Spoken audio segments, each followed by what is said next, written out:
बाहर पराए बैसना,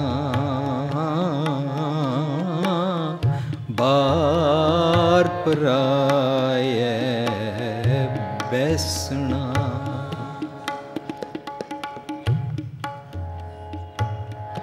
बाहर पराए बैसना, बार पराए बैसना।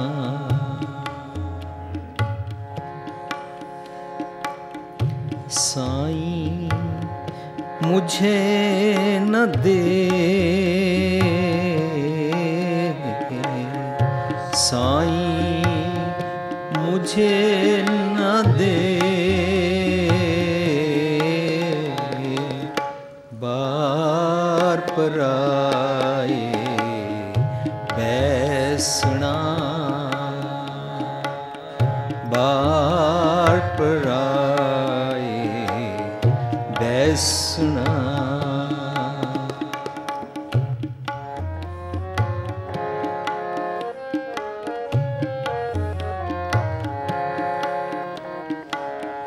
बार पराए बैसना, बार पराए बैसना। साईं मुझे न दे,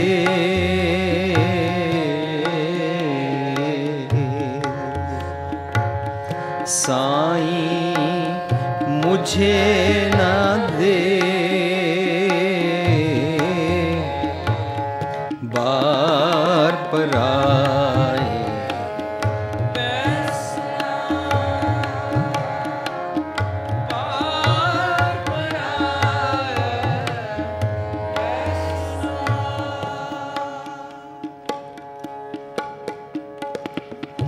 जे तू रख सी,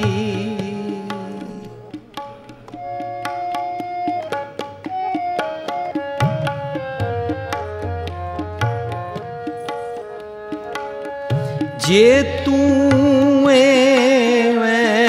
रख सी, जियो शरीरों ले, जियो शरीरों ले, जियो शरीरों ले, जियो शरीरों ले, बार पराए बैसना, बार पराए बैसना। साईं मुझे ना दे, साईं मुझे ना दे, बार पराए बैसना, हाँ बार पराए बैसना। प्यारी साध संगत जी, ये जो दो श्लोक असी गायन किए हैं, इन्हां चों पहला श्लोक शेख फरीद जी का है, जिस तरह कि इसका सिरलेख लिखा होया। ये श्लोक गुरु ग्रंथ साहिब जी के 1380 नंबर पन्ने ते अंकित है। दूसरा श्लोक जो असी गायन किया है ये 520 नंबर पन्ने ते अंकित है और इसका सिरलेख है श्लोक महला पंजवां।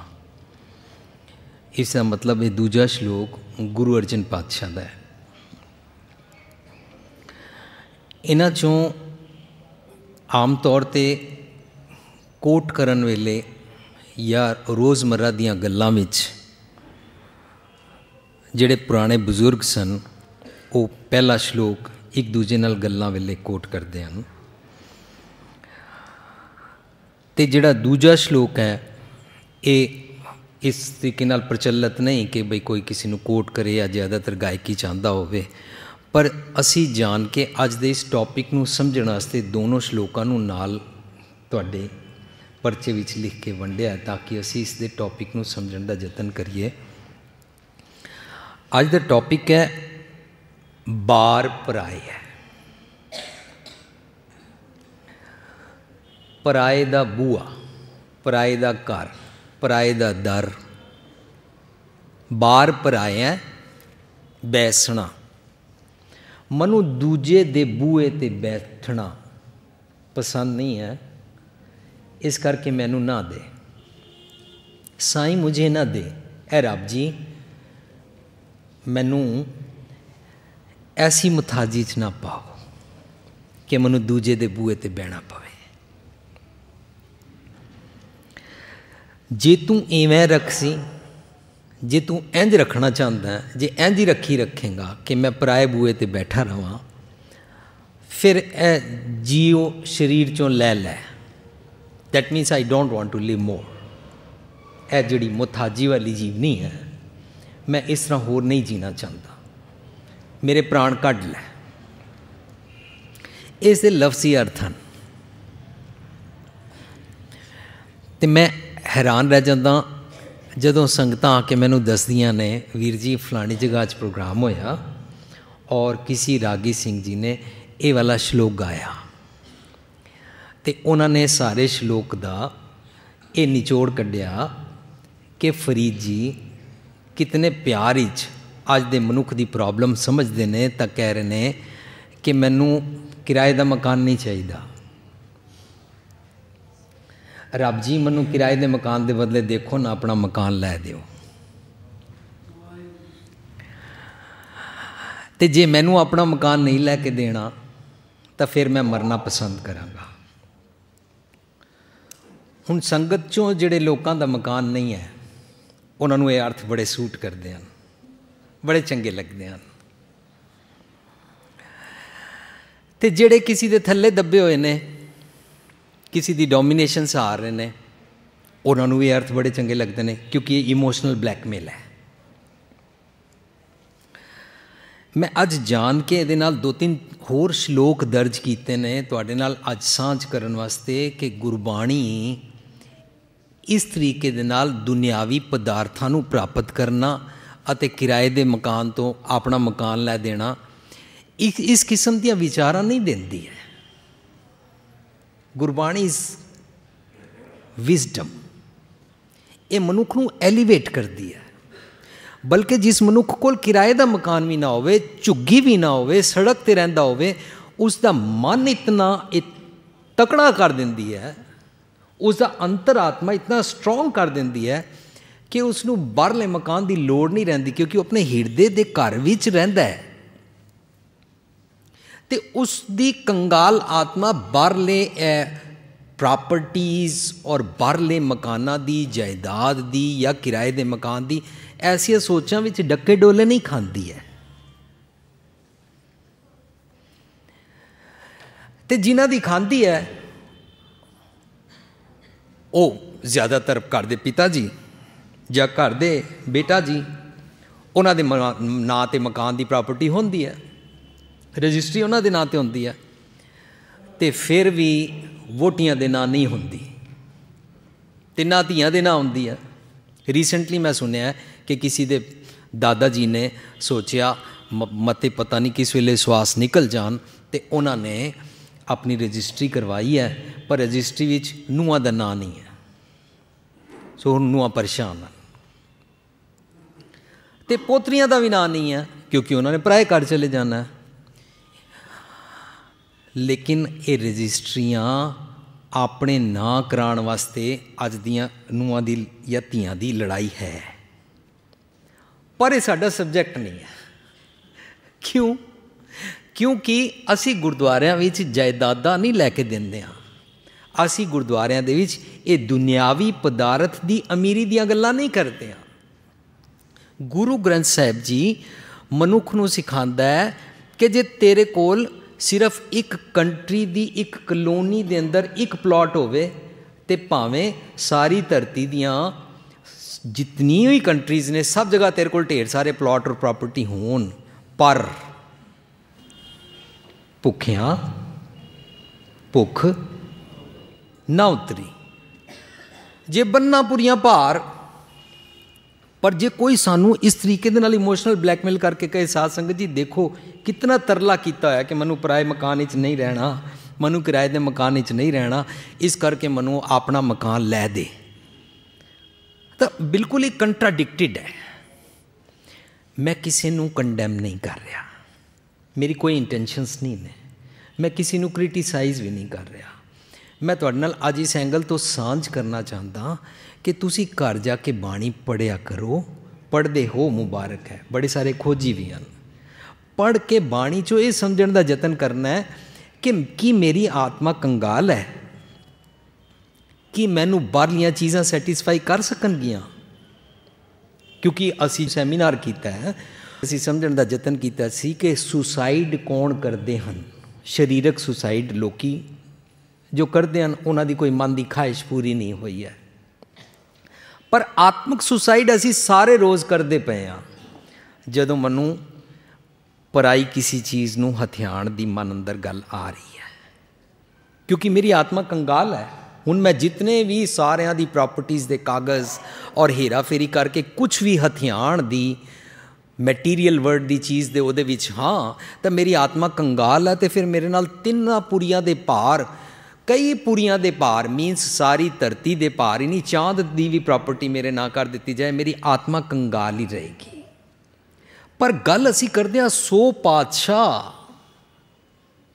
शाहां पत साहिब दी।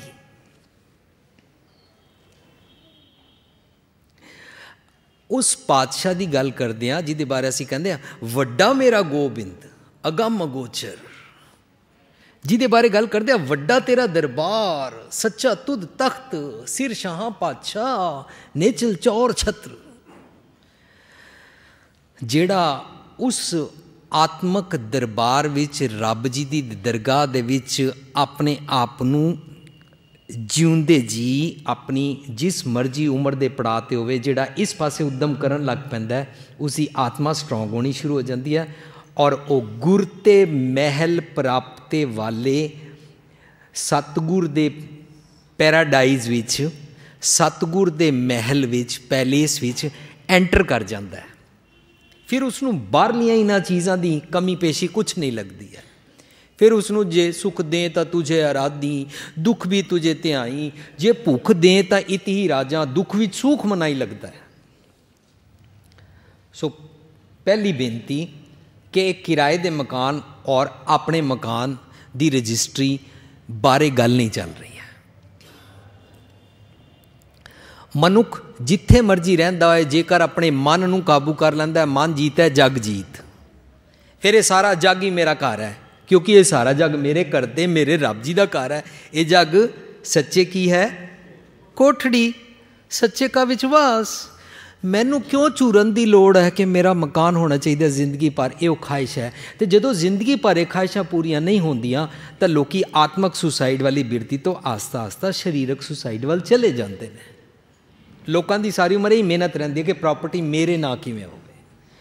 तो कई बजुर्गों को मैं कहंदिया सुनिया कि जे मैं अपने जींदे जी बच्चों को प्रॉपर्टी दे दी है, बच्चे मेरा कहना नहीं मनणगे, तो मावां खास तौर पर रो रही होंदियां, मेरे ना कोई प्रॉपर्टी नहीं है, ताई तो बच्चे मेरे आखे नहीं लगते, मेरे नेड़े नहीं टुकते, क्योंकि वो दुनियावी पदार्थ नूं प्राप्त करके किसी सुख नूं माणन की इच्छा है। वो इच्छा पूरी नहीं होती, असी लोग दिनों दिन डिप्रैशन विच जाते हैं, जा रहे हैं, डे बाई डे अपसैट हो रहे हैं। हुण अज दे श्लोक नूं विचारन तो पहला गुरबाणी दे कुछ नुकते असी समझते हैं। सब तो पहला तुहाडे कोल छपया होया सफ़ा है, तीजा श्लोक पढ़ते हैं। अत सुंदर कुलीन चतुर मुख ज्ञानी धनवंत, मृतक कहिए नानका जै प्रीत नहीं भगवंत।